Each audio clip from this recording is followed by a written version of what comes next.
12 règles simples pour s'enrichir rapidement. Robert Kiyosaki. Imaginez un instant un homme nommé João.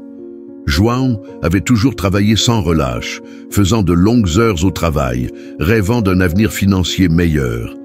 C'était un travailleur dévoué, toujours le premier à arriver et le dernier à partir.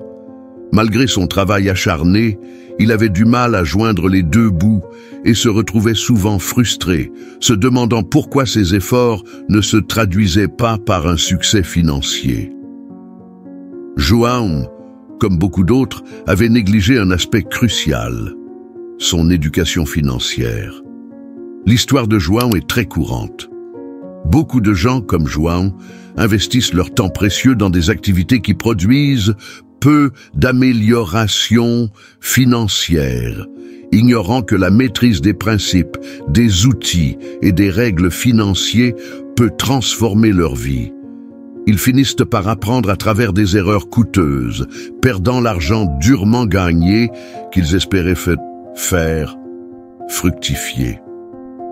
Le parcours de João vers l'illumination financière a commencé un soir fatidique lorsqu'il est tombé sur une vidéo qui promettait de dévoiler les 12 outils et règles financiers essentiels. Intrigué, il a décidé de regarder, espérant trouver une solution à ses problèmes financiers. La vidéo a commencé par une question captivante. Avez-vous déjà imaginé découvrir les secrets des plus grands esprits financiers du monde sans aucun effort? La curiosité de João a été piquée. Il avait toujours cru que la sagesse financière était réservée à l'élite, ceux qui ont accès à une éducation coûteuse et à des réseaux exclusifs. Mais voici une opportunité qui semblait à sa portée. La vidéo a révélé une offre incroyable. Un kit de 100 livres résumés, comprenant des livres audio et des PDF des parties les plus précieuses. Ce trésor de connaissances promettait de rendre l'apprentissage des finances plus accessible que jamais. João a réalisé que c'était l'opportunité qu'il attendait, une chance d'améliorer sa littératie financière sans se sentir submergé par la quantité d'informations disponibles en ligne. Le narrateur de la vidéo parlait avec un sens de l'urgence, rappelant aux spectateurs que rater cette chance pourrait signifier continuer à lutter financièrement. « Ne manquez pas cette opportunité », a-t-il insisté. Obtenez votre kit en cliquant sur le premier lien dans la description. Des outils et des règles pour commencer votre éducation financière. Désireux de changer son destin financier, João a cliqué sur le lien et a acquis son kit. En commençant à explorer le contenu, il a été étonné de voir à quel point les informations étaient simples et pratiques. Il avait toujours pensé que l'éducation financière était compliquée et réservée aux experts. Mais maintenant, il apprenait des idées précieuses, faciles à comprendre et à appliquer. L'un des premiers outils que João a appris était le bilan financier. Au début, cela semblait complexe, mais la vidéo l'a expliqué en termes simples. Tout comme un médecin effectue un bilan de santé générale, un bilan financier fournit un aperçu de la santé financière de quelqu'un. Il liste tous les actifs et passifs, donnant une image claire de la valeur nette. Pour illustrer, la vidéo a présenté l'histoire de Luis. Luis avait 5 000 $ en épargne, une maison d'une valeur de 100 000 $, avec 50 000 $ encore dus, et un véhicule entièrement payé, évalué à 15 000 $. Ses actifs totaux s'élevaient à 120 000 $ et ses passifs à 50 000 $. Ainsi, la valeur nette de Luis était de 70 000 $, un aperçu simple mais puissant de sa situation financière.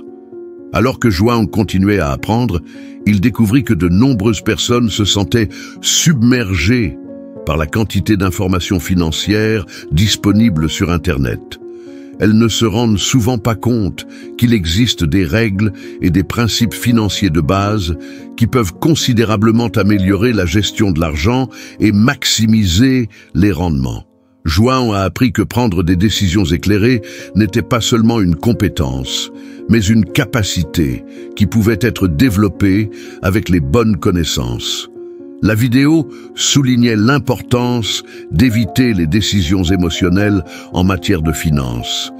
Elle mettait en évidence comment une éducation financière inadéquate conduit souvent à de mauvaises décisions et à des pertes, brisant ainsi la règle principale des finances personnelles. Jamais perdre d'argent, surtout en prenant des décisions basées sur l'émotion, l'enthousiasme ou les influences extérieures. João a réalisé qu'il avait souvent pris des décisions financières hâtives, motivées par l'excitation ou la pression, ce qui avait entraîné des pertes. Le narrateur a insisté sur le fait que prendre des décisions éclairées qui minimisent les risques est une capacité cruciale qui peut être développée grâce à une solide connaissance financière. João a appris qu'il était essentiel de s'équiper des outils et des règles qui l'aideraient à tirer pleinement parti de son argent, de ses investissements ou de ses entreprises. Une leçon particulièrement marquante était le concept de l'état de situation financière. La vidéo expliquait que, pour ceux qui ne sont pas familiers avec la finance ou la comptabilité, ces termes peuvent sembler intimidants. Cependant, créer un état financier était comparable à effectuer un bilan de santé, fournissant un aperçu complet de sa situation financière. Cela impliquait de lister tous les actifs, les passifs, et de calculer la valeur nette, qui pouvait ensuite être utilisée pour prendre des décisions financières éclairées. João se souvenait d'un exemple pratique tiré de la vidéo. Elle montrait comment la situation financière de Luis était évaluée. Luis avait 5 000 $ en épargne, une maison d'une valeur de 100 000 $, avec 50 000 $ encore dus, et un véhicule entièrement payé évalué à 15 000 $. En listant ses actifs et passifs, les actifs totaux de Luis s'élevaient à 120 000 $ et ses passifs à 50 000 $. Ainsi, sa valeur nette était de 70 000 $. Cette explication claire et concise a aidé João à mieux comprendre sa propre situation financière.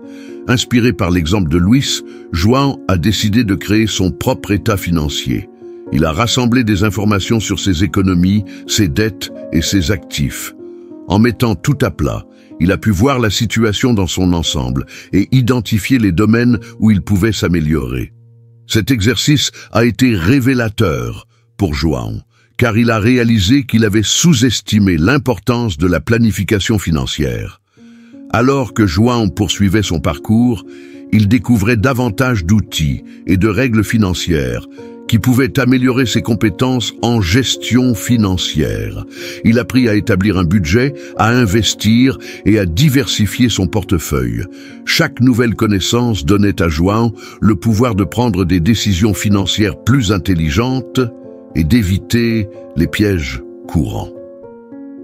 Un jour, en réfléchissant à son parcours, João réalisa combien de chemins il avait parcouru.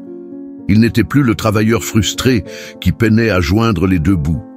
Au contraire, il était devenu un individu confiant, équipé des connaissances et des outils nécessaires pour assurer son avenir financier. L'histoire de João est un témoignage du pouvoir transformateur de l'éducation financière. En investissant dans la connaissance, vous aussi pouvez prendre des décisions éclairées, éviter des erreurs coûteuses et libérer le potentiel d'un avenir financier prospère. Alors, êtes-vous prêt à entreprendre votre propre parcours vers le succès financier? Cliquez sur le premier lien dans la description et commencez à apprendre dès aujourd'hui. Les outils et les règles pour débuter votre éducation financière ne sont qu'à un clic. Ne laissez pas passer cette opportunité. Prenez le contrôle de votre avenir financier, tout comme João l'a fait. Imaginez-vous à la place de João, un homme travailleur et dévoué qui a toujours cru que le succès financier viendrait uniquement par le travail acharné. João faisait de longues heures, sacrifiant du temps avec sa famille et ses amis, espérant que ses finances s'amélioreraient. Cependant, malgré tous ses efforts, il continuait à lutter pour joindre les deux bouts, incapable de comprendre pourquoi son travail acharné ne se traduisait pas par la prospérité. João n'était pas seul. Beaucoup de gens comme lui investissent leur temps précieux dans des activités qui rapportent peu financièrement, sans se rendre compte que la clé du changement réside dans l'éducation financière. Ils apprennent souvent à la dure, faisant des erreurs coûteuses et perdant l'argent qu'ils ont travaillé si dur pour gagner. Puis, João a trouvé une vidéo promettant de révéler les 12 outils et règles financiers essentiels. Curieux et plein d'espoir, il a décidé de regarder. La vidéo a commencé par une question intrigante. Avez-vous déjà imaginé découvrir les secrets des plus grands esprits financiers du monde sans effort? João, qui avait toujours pensé que la sagesse financière était hors de sa portée, y a vu une opportunité transformante. Déterminé à changer son destin financier, João a cliqué sur le lien et a acquis le kit. En commençant à explorer le contenu, il a été étonné par la simplicité et la praticité des informations. Il avait toujours pensé que l'éducation financière était compliquée et réservée aux experts. Mais maintenant, il apprenait des leçons précieuses de manière claire et applicable. L'un des premiers outils que João a appris était le bilan financier. Au début, cela semblait complexe, mais la vidéo l'a expliqué simplement. Tout comme un médecin effectue un bilan de santé générale, un bilan financier fournit un aperçu de la santé financière de quelqu'un. Il liste tous les actifs et les passifs, donnant une image claire de la valeur nette. Pour illustrer, la vidéo a présenté l'histoire de Luis. Luis avait 5 000 $ en épargne, une maison d'une valeur de 100 000 $, avec 50 000 $ encore dus, et un véhicule entièrement payé évalué à 15 000 $. Ses actifs totaux s'élevaient à 120 000 $ et ses passifs à 50 000 $. Ainsi, la valeur nette de Luis était de 70 000 $, un aperçu simple mais puissant de sa situation financière. Alors que João continuait à apprendre, il découvrit que de nombreuses personnes se sentaient submergées par la quantité d'informations financières disponibles sur Internet. Elles ne se rendent souvent pas compte qu'il existe des règles et des principes financiers de base qui peuvent considérablement améliorer la gestion de l'argent et maximiser les rendements.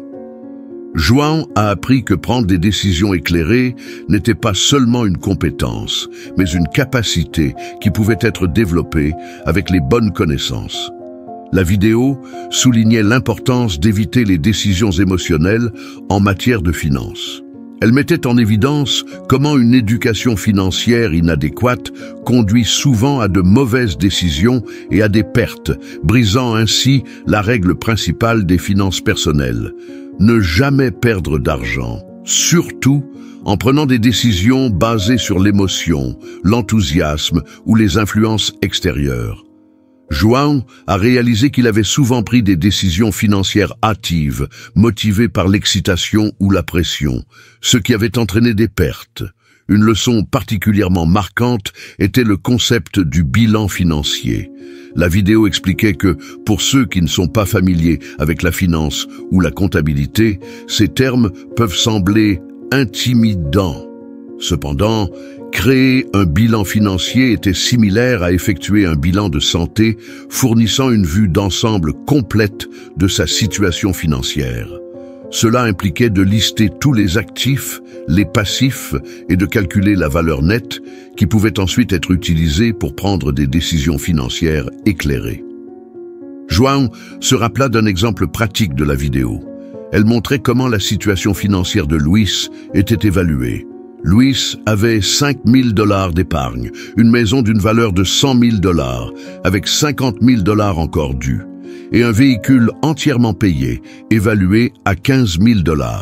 En listant ses actifs et passifs, les actifs totaux de Luis s'élevaient à 120 000 $ et ses passifs à 50 000 $.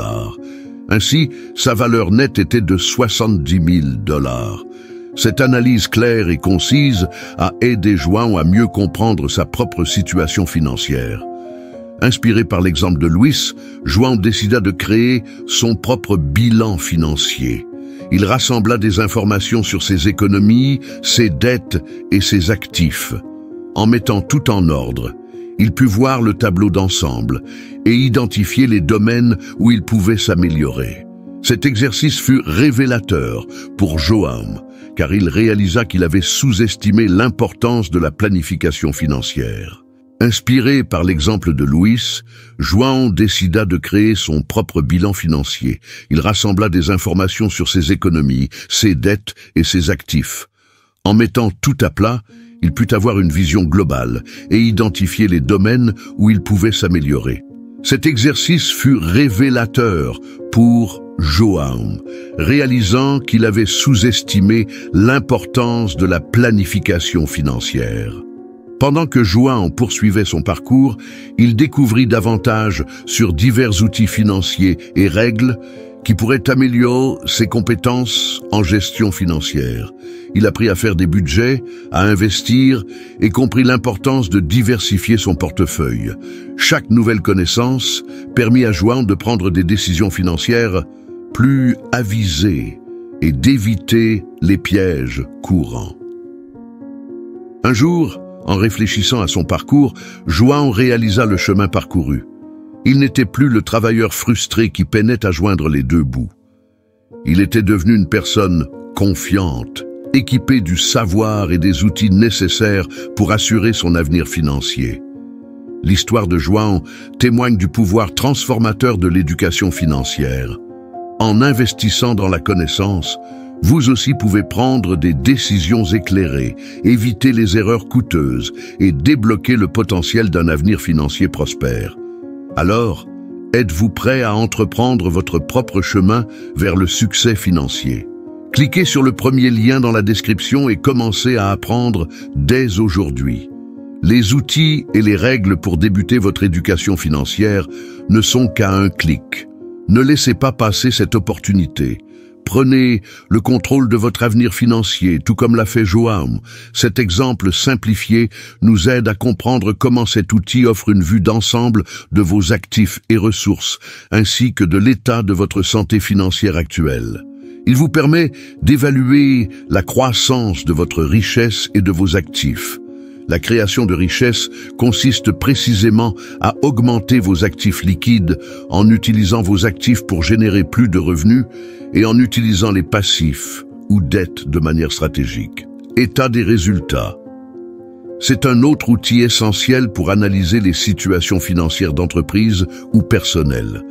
La seule façon de développer votre richesse est d'augmenter vos revenus et essentiellement d'augmenter vos bénéfices.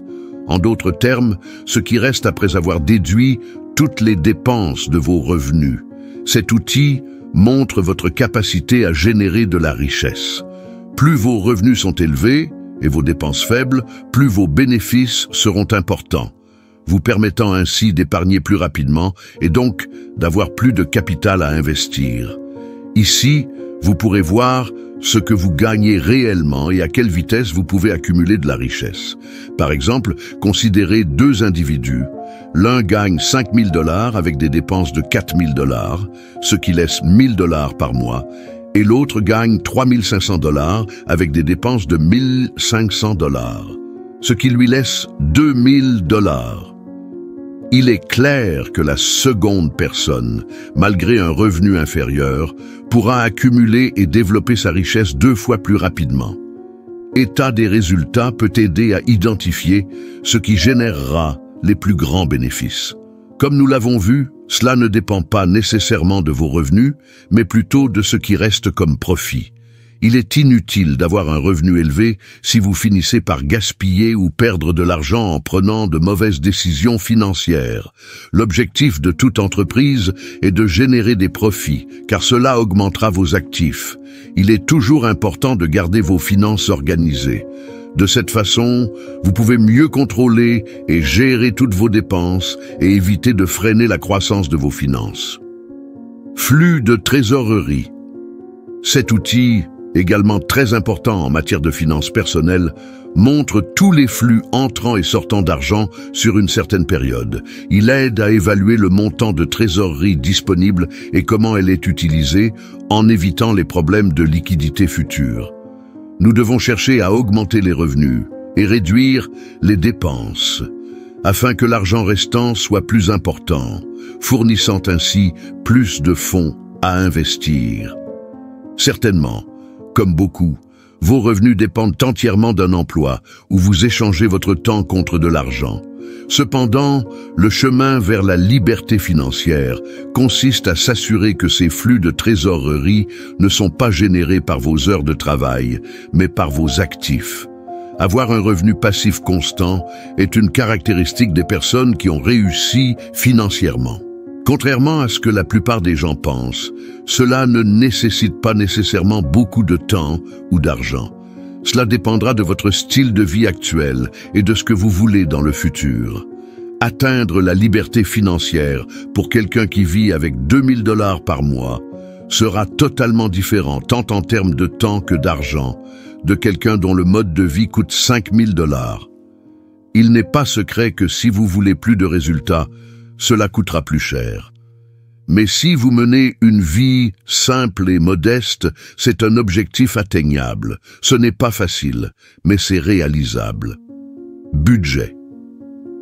Il existe des centaines de recommandations sur l'importance d'établir un budget et sur la manière dont cela peut aider à organiser vos finances.